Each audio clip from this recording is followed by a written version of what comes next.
Oh yeah, Yeah, I hit the mute button apparently. So who knows how long that was muted for? because I was going to say there was sound earlier. Oh, was there? That's good. All right, so 2 white mini trees done. Yeah, I've just been talking to myself Yeah, for a really long time. you have sound. Yeah, I can see the little bars moving across the thingy now. Um, yeah, what have I talked about? I've talked about the um Scarlet in game. Oh, cool. Nobody can hear me, don't worry about it. I've talked about sitting up in Cleveland and setting up a camera. Mm-hmm. Again, nobody can hear me, doesn't matter. Mm. um,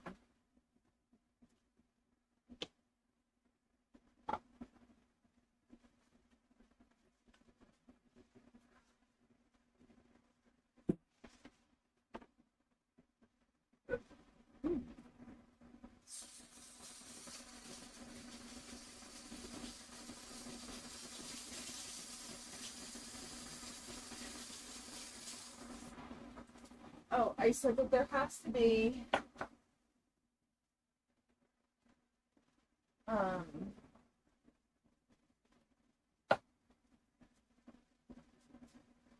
some Christmas music that's not copywritten because Christmas music has been around forever.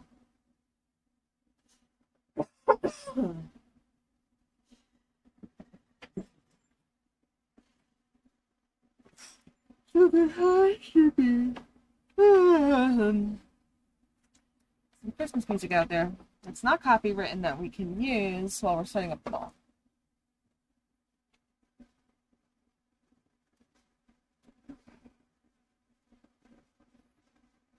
Well, I think I'm gonna paint one extra large tonight.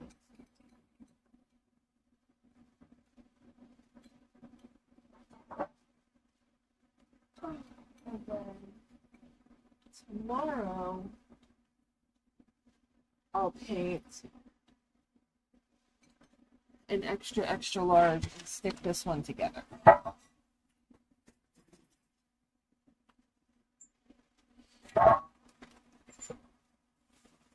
So this is an extra large. This is a Knoll Christmas tree mold. So there's 1, 2 collars plus our large tree. So there is lots of paint on this. And worth noting that the collars are difficult to uh, like get them to come out, Yeah, they enjoy cracking. which makes the extra large trees that much more precious. Yeah. And currently, I have 2 on order at the mall. So if I paint one tonight and I paint one tomorrow night. What happened? You threw, dropped the brush? I threw my brush.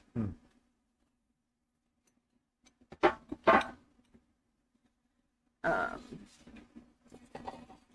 yeah, so if I can get... I definitely need to get these done before the weekend. But we have so much to put in the kiln.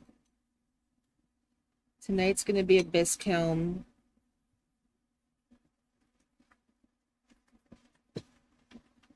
So this is the olive green glaze from... Oh my god, which company went out of business?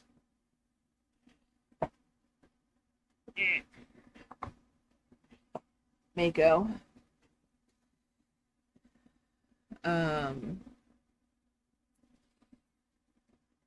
And if it's on a smooth surface, I think it requires 3 coats of paint, like the bottoms of these trees. But if it's on a textured surface like the top, I think it only needs two. So that's what I do. I do 3 coats on the bottom, and I do 2 coats on the top. Um, so when you see this, when I eventually get this edited down, I will speed up this process.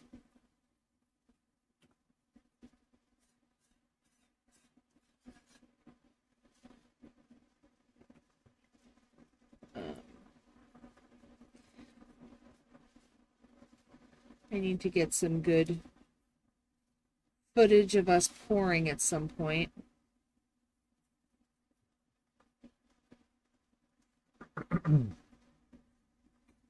But my cousin's coming up on Saturday to watch the mall for us while we go out to Cleveland.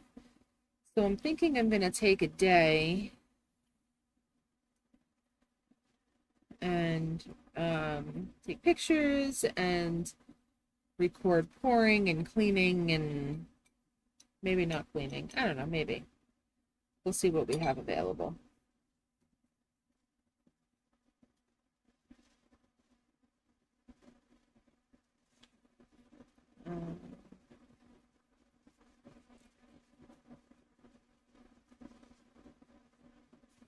But yeah, so I had a couple in today, and they bought our large fir tree.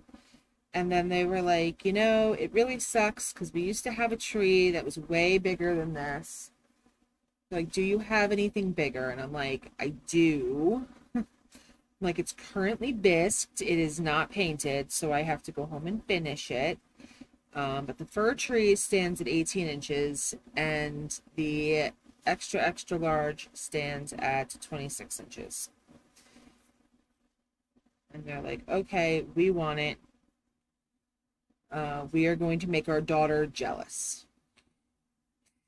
So I'm like, okay, let's do it.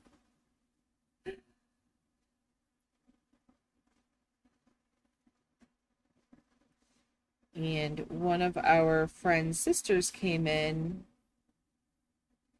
and was like, you know, every time I come here, I always see the big tree and I never buy it in time, and it's always gone by the time I like actually get to, you know, get back here to purchase it. And I'm like, well, do you want to order one?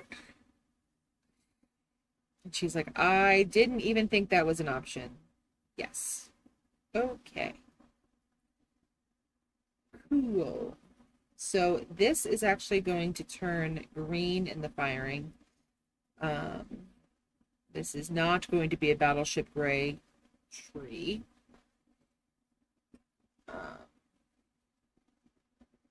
When I put this down, I will show you what green this is going to turn.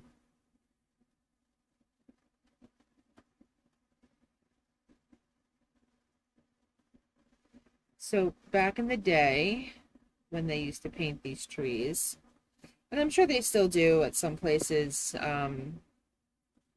to make it easier for people, they'll layer greens. They'll do one green, let it dry, and then they'll do a different green on top so that you can tell the difference in your coating, to make sure that you did a full 2 coats.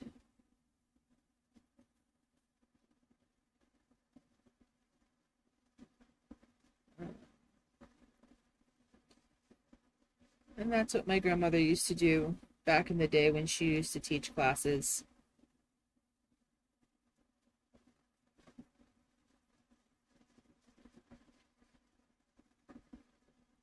I was only sort of alive for some of that. Well, I guess I was alive, but like, I used to run around the studio in,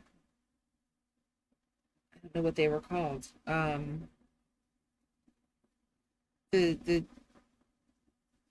kid holders with the wheels so that they could run around themselves. I can't think of what they're called, but yeah, that's how I used to roll around the studio.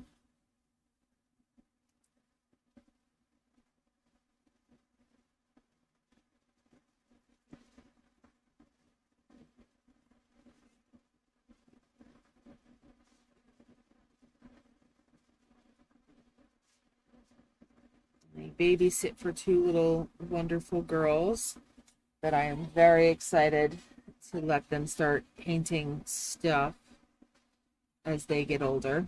A little too young right now, but they'll get there. Ah, so that battleship gray that you just saw is actually going to turn into the green that we use for most of our trees.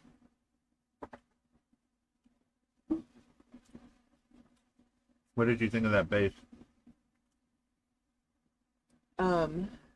If we use it, it's going to be a second, but I don't know if we have any trees that need a second, so. You only have the two that you sold. Oh, there's another one over there, actually.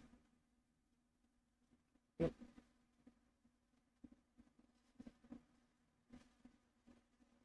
Our extra large base broke. Our extra large mold. Let's try that again. Our extra large base mold broke. So I have to glue it back together again until we can get one next year. Tried ordering one online, and they gave me a regular large tree base instead of the extra large. So that sucked, but we'll use it because we need to reorder molds every year for how many times we pour them. The detail goes away as they get poured too much.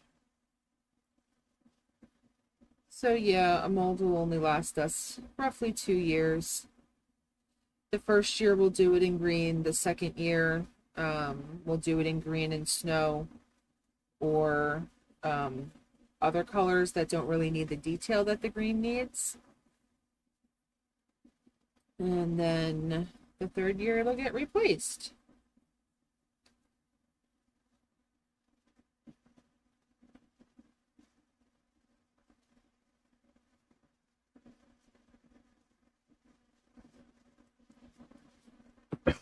Yeah, I was watching people do slip casting online and whatnot, and they're like, yeah, after about 100 uses, you need to replace your mold. And I'm like, oh, that's cute.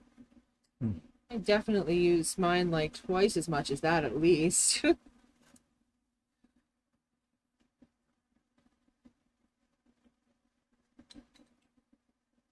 But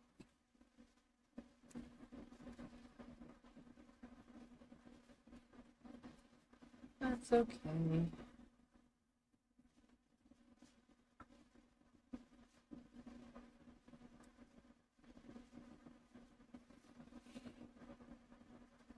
So Gary, what's the weirdest thing about ceramics that you learned? The weirdest thing about ceramics that I learned. That black turns to green.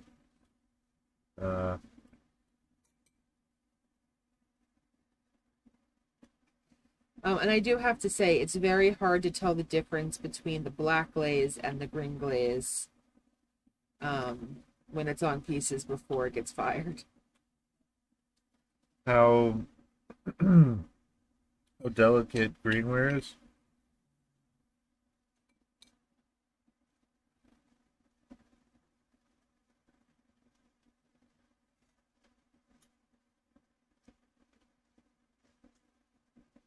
Because there was definitely that time that I was carrying way too much, and it like shattered in my hands and fell into the kiln, and then shattered everything that was already in the kiln.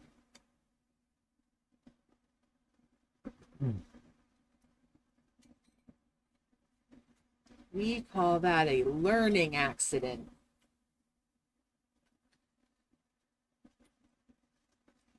And what does my dad say? Can only break once. Only break once.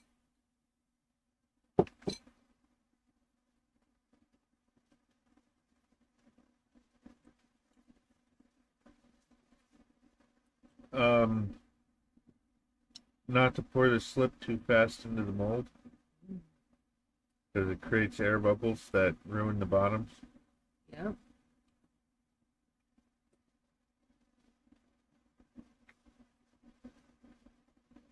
Um, Running the kiln will definitely crack collars. Yes. So these are the collars. And if we run the kiln and these get to dry out too quickly, we'll have large cracks here and then around here.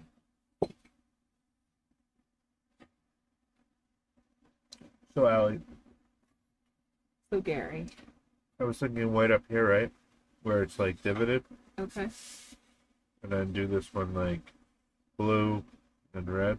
Okay. Or red and blue.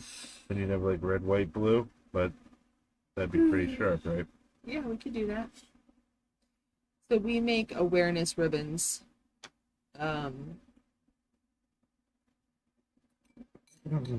For different diseases.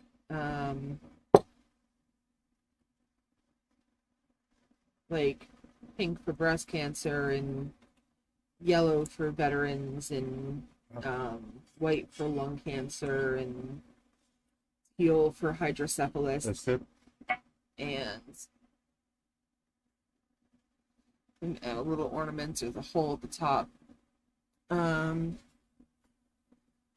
Gary wants me to make some in red, white, and blue.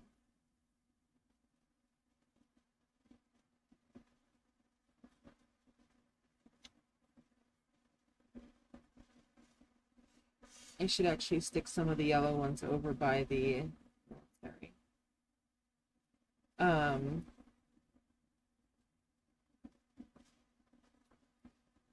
But yeah, at the mall, as long as they're not the black ones, which I don't remember what the black ones are for. Cancer.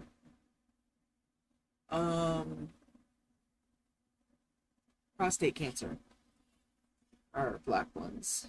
There's a ton of them that all share colors and whatnot, obviously, but we'll put people's names on them and dates or whatever people want.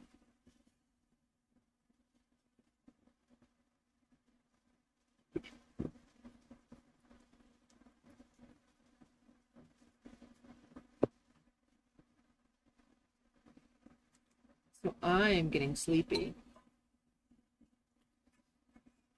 And it's already 11 o'clock here. Yep. So I may just do the bottoms of these and then do the tops tomorrow night.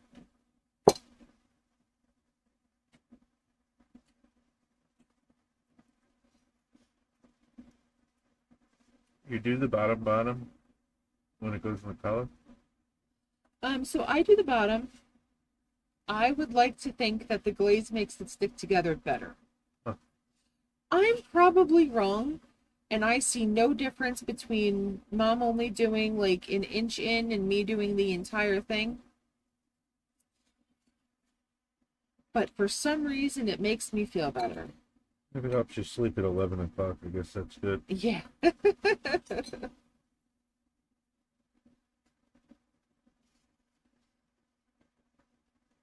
Now the biggest problem is I need to figure out a place to put these while I sleep.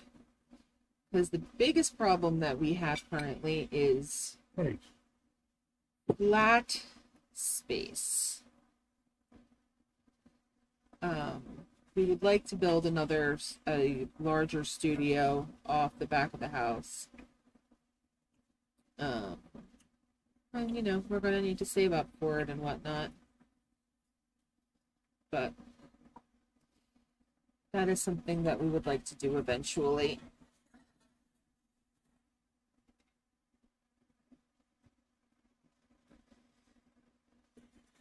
And our internet would work better. Oh, you know what no, doesn't matter. Wrong computer. Yeah, our internet would work better. We would have better space for cameras and um, the wheel, and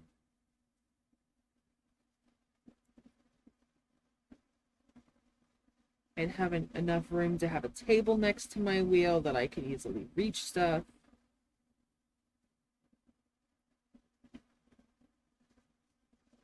But over the next couple of years, we'll get there.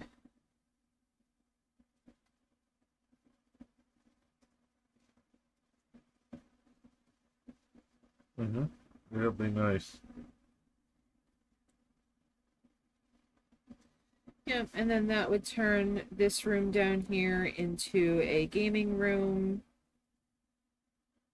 which would work wonderfully because it has a drop ceiling for us to run cables, to record our games.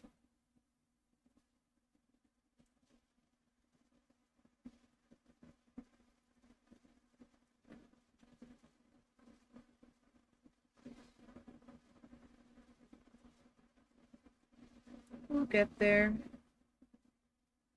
We've already taken out the stupid step that's taken my mom to the hospital twice. So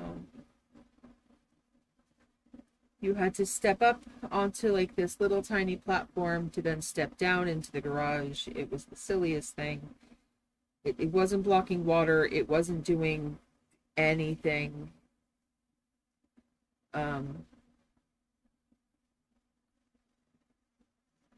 So that was the first thing we did when we got in here, was we removed the step. Yeah, it's much nicer. Yeah.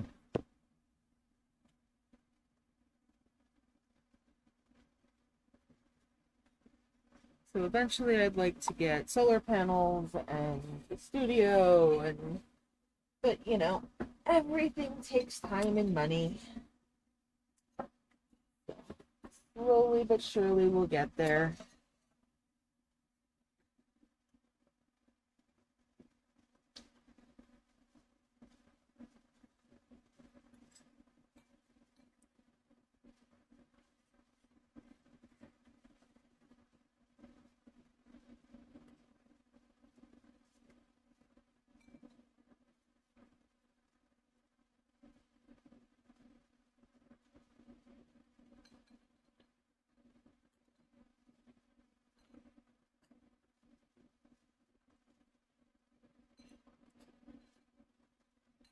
And a like and a follow and a share and all that fun stuff would help us get there so much quicker. Not gonna lie. So if you could do that for us, that would be amazing.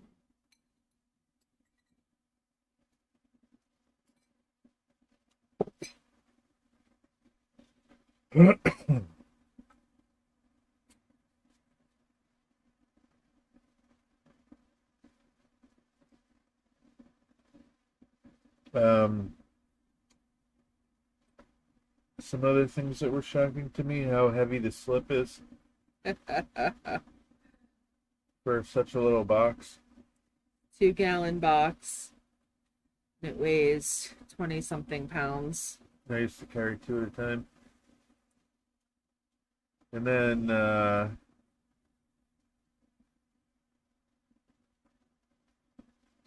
I mean, here's the thing. You can carry 2 at a time, but when you have 50 boxes to move, you get real tired real quick.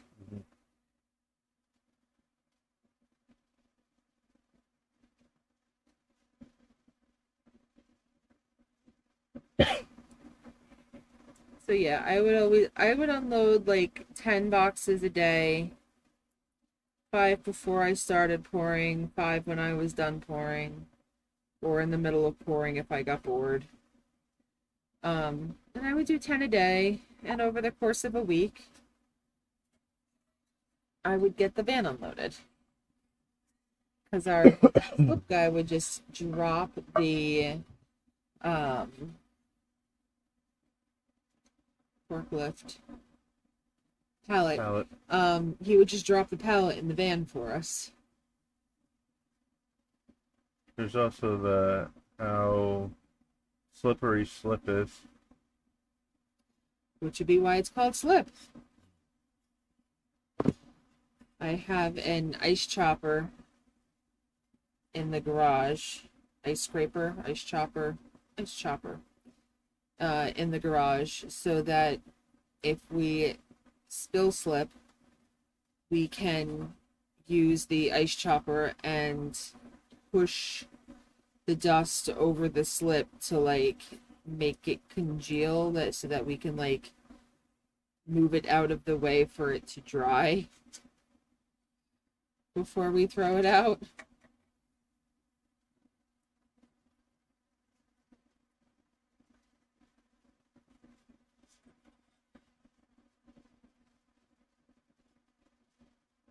So that we don't slip on it.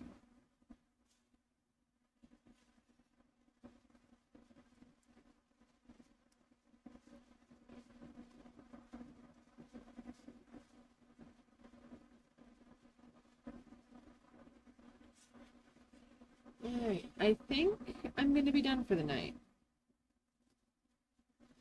Tomorrow, let's see, what's the goal for tomorrow? Tomorrow I will finish painting this, wedge the clay, trim the pots.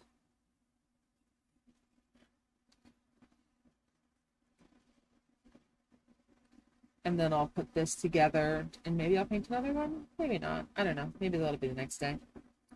But anyway, if you dealt with me through my technical difficulties and you're still here, you're just absolutely phenomenal. Yeah, because wow. I can't tell if I have anybody watching. That's okay. You guys have an amazing day. Thank you so much. And you'll see bits and pieces of this in the reels or shorts or whatever they're called later.